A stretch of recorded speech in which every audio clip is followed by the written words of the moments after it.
Excelentíssimo Sr. Presidente, excelentíssimos Srs. Deputados, os agricultores e os pescadores sabem que não podem contar com o Partido Socialista e muito menos com os seus parceiros de geringonça e têm muitas dúvidas se podem contar com o PSD. Nos últimos 27 anos, o Partido Socialista desgovernou-nos 20 anos, contando com a colaboração dos partidos da extrema-esquerda desta Assembleia e também, pontualmente, com o PSD. Nestas décadas vimos tantas e agravadas secas, mais uma vez na atualidade discutidas aqui hoje, e queremos atalhar estas secas com duas iniciativas do Grupo Parlamentar do Chega.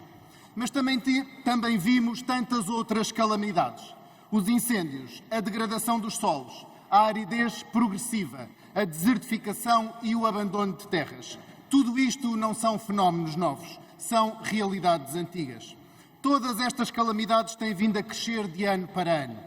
Não por serem uma fatalidade, Srs. Deputados, mas porque são consequências das más decisões políticas dos governos portugueses. Governos esses que se vergam a uma agenda antissoberanista e globalista imposta por Bruxelas aos nossos valiosos territórios e gentes. Excelências, um povo que abandona o campo e o mar é uma nação que entrega de forma gratuita a sua soberania alimentar, ficando dependente de outras nações. Pois, infelizmente, é o que se passa em Portugal e pela mão do Partido Socialista. É só assim que se pode compreender a perda de peso político do setor primário, a agricultura e as pescas, dentro do nosso Conselho de Ministros. Isto em contrapartida com o aumento do pendor do animalismo e do ecoalarmismo. É só esta a razão que permite ainda a Maria do Céu Antunes ocupar a pasta da agricultura. A nossa capacidade de alimentar os portugueses diminui de ano para ano. A soberania alimentar está em risco. Os campos agrícolas são abandonados e há frotas pesqueiras que apodrecem atracadas nos portos. Já é evidente para todos que é intencional a manutenção de um Ministério incapaz e inoperante. Sr. Presidente, Srs. Deputados, podemos aplicar aqui a imagem da vinha recentemente utilizada pelo excelentíssimo Sr. Presidente da República, Professor Dr. Marcelo Rebelo de Sousa.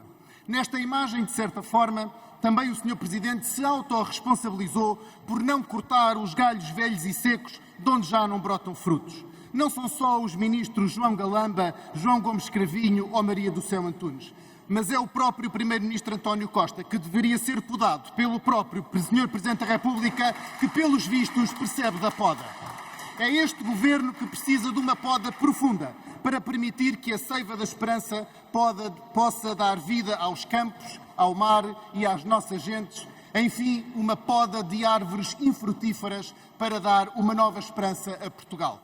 Sr. Presidente, Srs. Deputados, os nossos agricultores e os nossos pescadores que colocam o pão nas nossas mesas esperam ansiosamente que esta Assembleia corte definitivamente com as políticas ecomarxistas, sempre contra as barragens, contra o regadio, contra os verdadeiros empreendedores do setor primário. Essas políticas ecomarxistas que, por terem consequências tão evidentes, só podem visar a destruição da agricultura e das pescas. Ambos setores milenarmente identificados como fundamentais para a autonomia e a soberania e também a liberdade dos povos. Vejamos bem, Portugal por vezes vê-se com um estoque de apenas 15 dias em cereais, num país em que dependemos em 90% de trigo importado para termos pão nas nossas mesas.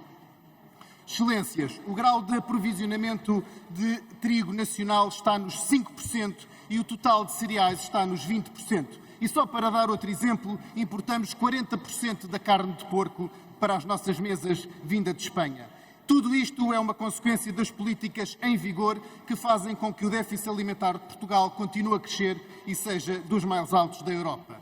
As políticas impostas por António Costa e a manutenção do Ministério incompetente são apenas uma atualização light das políticas de Lenin e de Mao, são umas políticas herdeiras da Grande Fome e do Holodomor.